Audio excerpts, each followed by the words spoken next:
Praise the Lord, hallelujah. Christ में मेरे प्यारे भाई और बहनों, शांति भवन रिट्रीट सेंटर बटाला पंजाब से प्रभु की छत्र छाया में आप सबका स्वागत है। हालेलुया। प्रभु बड़ी कृपा से, अनुकंपा से, प्यार से अपने छत्र छाया में हम सबको एकत्रित कर रहा है। ये उसकी करुणा है, कृपा है, प्यार है। तो आइए प्यारे भाई और बहनों, दुनिया के कोने कोने से, भारत देश के अलग अलग प्रांतों से बड़े उत्सुकता से, आशा रखकर, उम्मीद रखकर, अपने तकलीफ़ों को लेकर, हम संकट को लेकर हम इस वक्त प्रभु की उपस्थिति में एकत्रित हो रहा है। जितने भी लोग हॉस्पिटल से वचन सुन रहे हैं, रोग शैया पर वचन सुन रहे हैं और अपने दुख संकट में रहकर वचन सुन रहे हैं, निराशाओं में, डिप्रेशन में रहकर वचन सुन रहे हैं, आज के दिन प्रभु आपके जीवन में छिन्न तथा चमत्कार प्रकट करेगा। विश्वास कीजिए, क्योंकि प्रभु दयालु है, वो करुणामय है, अत्यंत प्रेममय है, सहनशील है। वही प्रभु आपके जीवन में आज कार्य करेगा। विश्वास के साथ, उम्मीद के साथ हम इस प्रार्थना में भाग लें ताकि प्रभु की महिमा आज हमारे जीवन में और प्रचुर मात्रा में प्रकट हो जाए। Hallelujah, hallelujah. आइए प्यारे भाई और बहनों, आज प्रभु हमें वचन दे रहा है। स्तोत्र संख्या 65, उसका वचन है 12। स्तोत्र संख्या यानी जबूर, साम्स 65 वर्स 12। इसमें लिखा है, तू वर्ष भर वरदान देता रहता है, तेरे मार्गों के आसपास की भूमि अच्छी फसल से भरी हुई है।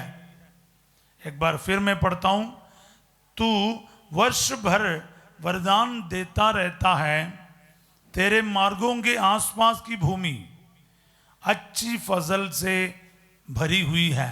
सब बोले आमीन। आज ये वचन मेरे जीवन में पूरा हो जाए, आपके जीवन में पूरा हो जाए। इसको रिसीव करते जाए प्यारे भाई और बहनों, इसको बार बार लिखते जाइए। अभी तक आप लोगों को समझ आया एक वचन को किस प्रकार हमें अपने जीवन में अप्लाई करना है। अनेक लोग मेरे कहने से पहले इस वचन को अप्लाई करना शुरू किया। मैं देखता हूँ, मुझे अच्छा लगता है जो हमारे साथ जुड़ने वाले धीरे धीरे इस प्रकार प्रार्थना करना शुरू कर रहे हैं।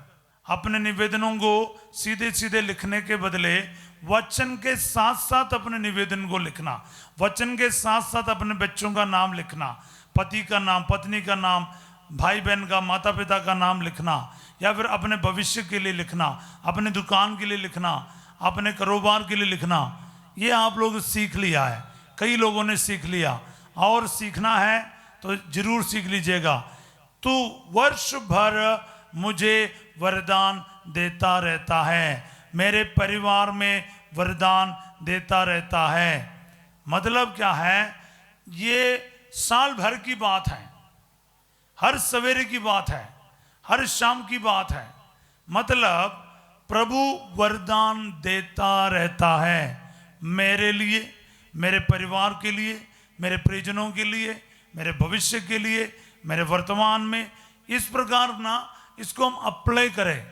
जैसे हम इसको अप्लाई करेगा उसी समय वचन आपके लिए पूरा होगा। सब बोले आमीन, हालेलुया। हमारे पास कोई नया टेक्निक नहीं है, ये एक ही तरीका है प्यारे भाई और बहनों। ये वचन को अपनाना है। वचन मेरे लिए है, मेरा यीशु मसीह का वचन है, वो मेरे भविष्य के लिए, आशा में भविष्य के लिए है। ये विश्वास करना चाहिए। प्रभु तेरा वचन आज मेरे जीवन में पूरा हो जाए, आज का ये वचन मेरे परिवार में पूरा हो जाए। प्रभु वर्ष भर मेरे परिवार में वरदान देता रहता है। प्रभु साल भर में हर दिन मेरे परिवार में, मेरे बच्चों में, मेरे सब कारोबार में वरदान देता रहता है। हालेलुया। कितनी बड़ी आशीष है, कितनी बड़ी आशीष है। इस आशीष को रिसीव कीजिए प्यारे भाई और बहनों, क्योंकि प्रभु आज इस वचन के द्वारा आपको ब्लेस करना चाहते हैं। इससे टाइम ऑफ ब्लेसिंग, याद रखिएगा, वो वचन के द्वारा आपको ब्लेस करेगा। इसलिए बड़े उत्सुकता से, भक्ति के साथ, श्रद्धा के साथ इस वचन को रिसीव कीजिए। अपने लिए, अपने परिवार के लिए, परिजनों के लिए, अपने घर के सदस्यों के लिए ये वचन रिसीव कीजिए। आगे लिखा है, तेरे मार्गों के आसपास की भूमि, हालेलुया, प्रभु के मार्ग के आसपास की भूमि कैसे रहेगा? अच्छी फसल से भरी हुई है। बोले आमीन, हालेलुया। तो प्रभु आज ये वचन मेरे लिए पूरा हो जाए। प्रभु के मार्गों के आसपास के भूमि मेरा घर हो सकता है, मेरा जीवन हो सकता है। मैं प्रभु के मार्गों के आसपास ही रहता हूँ, साथ ही रहता हूँ, और मुझे अच्छी फसल ज़रूर मिलेगा। क्योंकि वो जो ज़मीन जो है, वो जो व्यक्ति जो है, वो जो परिवार जो है, जो प्रभु के मार्गों के आसपास जो परिवार है, आसपास के जो व्यक्ति है, आसपास के जो कारोबार है, आपका जीवन है, वो अच्छी फसलों से किया है भरी हुई रहेगा। सब बोले आमीन, हालेलुया। प्यारे भाई बहनों, क्लियर है ये, प्रभु के मार्गों के आसपास रहने वाला, यानी हम लोग स्तोत्र 1 में यही पढ़ा है, वह उस वृक्ष के सदृश है जो जल स्रोत के पास लगाया हुआ है। उसका पत्ते कभी मुरझाते नहीं, वो समय पर फल देता है। वह मनुष्य जो भी करता है वो सफल होता है। स्तोत्र 1:3। बोले आमीन। आप ना प्रभु के मार्गों के आसपास का रहने वाला, मतलब क्या है? प्रभु के उस कृपा के नदी जो है उसके किनारे रहना, ताकि आपके जड़ें उस पानी तक लगाया हुआ हो। प्रभु के नियमों का पालन करना है, इसका मतलब है प्रभु के रास्ते पर चलना है, नियमों पर चलना, वचनों पर चलना, हुकूमत पर चलना, उसके राज्य के सदस्य बनना है, बेटा बेटी बनना है। सब बोले आमीन। प्रिय भाई बहनों, अपनी मर्जी से जीना और प्रभु से आशीष भी पाना, ये नामुमकिन है, असंभव। आपको आशीष चाहिए, फिर उसके रास्ते के आसपास की भूमि बन जाओ, जिसमें क्या है, बहुत आयत में फसल से भरी हुई रहेंगे। ये ब्लेसिंग आप रिसीव कीजिए आज, ये ब्लेसिंग है, ये आपके बच्चे के लिए रिसीव करो। बोलो, प्रभु मेरा बेटा तेरे रास्तों के आसपास रहने वाला बन जाए। मेरी बेटी, चाहे वो पढ़ाई के लिए कहीं दूर हो, चाहे आपके बेटे बेटी या बहू आपके कहना नहीं मानते, आपके घर में क्लेश खड़ा करके रखा है, जिसके चलते आपको काफ़ी सारा सरदर्द है, परेशानी है, या फिर कोई गलत रिलेशन में फंस गए हो आपके बच्चे, जैसा भी हो, एक बार इस वचन को बोलो ना, प्रभु मेरे बच्चे, मेरी बेटी, मेरा बेटा, पति या पत्नी या कोई रिश्तेदार तेरे मार्गों के आसपास के रहने वाला बन जाएं, जिसमें आपकी फसल बनी हुई रहे, सदा आपके फसलों से भरी हुई रहे। हालेलुया। प्यारे भाई बहन, ये ब्लेसिंग है, सिर्फ विशिंग नहीं है, सिर्फ इच्छा ही नहीं है, सिर्फ चाहते नहीं है, ये ब्लेसिंग है, आशीर्वाद है। ये वचन आज आपके जीवन में पूरा हो जाए, इस वचन के अनुसार आपके परिवार में ब्लेसिंग आ जाए। हालेलुया। इसको डिक्लेयर करना है प्यारे भाई बहनों। ब्लेसिंग भी है ना, बोलना है, ये तेरे लिए ब्लेसिंग है, हमें अनाउंस करना है, प्रोनाउंस करना है, घोषणा करना है। उससे समय वो वचन आपके लिए पूरा होगा। क्यों? क्योंकि प्रकाश हो जाए, प्रभु ने कहा, जब तक बोला नहीं तब तक प्रकाश हुआ भी नहीं।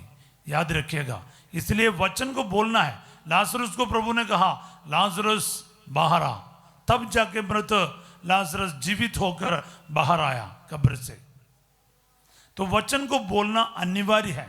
आप ना ये सीख लीजिएगा, वचन को लिख लो, अपने बेटे का, बेटी का, पति का, पत्नी का, नीज नेव्यू का नाम लिख के, माता पिता का नाम लिख के, भविष्य की चिंताओं को लिख के बोलना है, प्रभु तेरे मार्गों के आसपास की भूमि अच्छी फसल से भरी हुई है।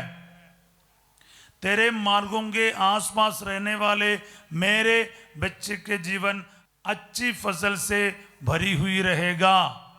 और ये वचन आज मेरे बेटे के लिए, बेटी के लिए पूरा हो जाए, मेरे कारोबार में पूरा हो जाए, मेरे भविष्य में पूरा हो जाए, मेरे रिश्ते में पूरा हो जाए, मेरे पति प्रभु के पास रहने वाला हो, मेरी पत्नी प्रभु के आस पास रहने वाले हो, प्रभु के नियमों के अनुसार चलने वाले बने। आप ना इस वचन को रिसीव करके डिक्लेयर करो और अपनाओ, जरूर ये वचन आपके लिए आज पूरा होगा, 100 गुना फल उत्पन्न करेगा।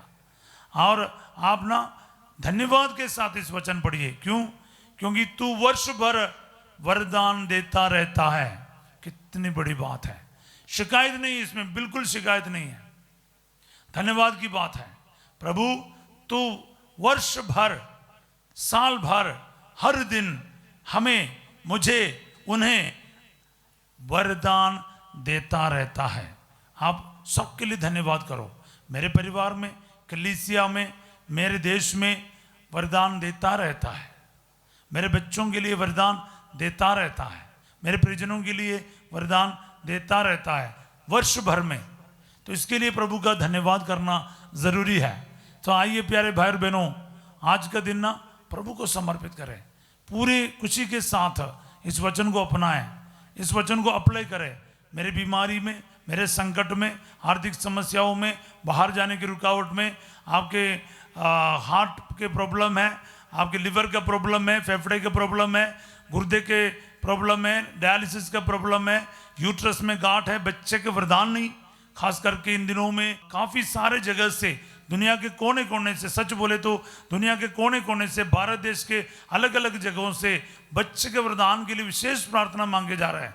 मैं आप लोगों को कहूँगा, जो मुझे सुनता है, बच्चे के वरदान के लिए मेरे पास कोई शॉर्टकट नहीं, लेकिन एक वचन तो जरूर है, वो मैं सालों से पढ़ते आ रहा हूँ, मार्कुस 11:24।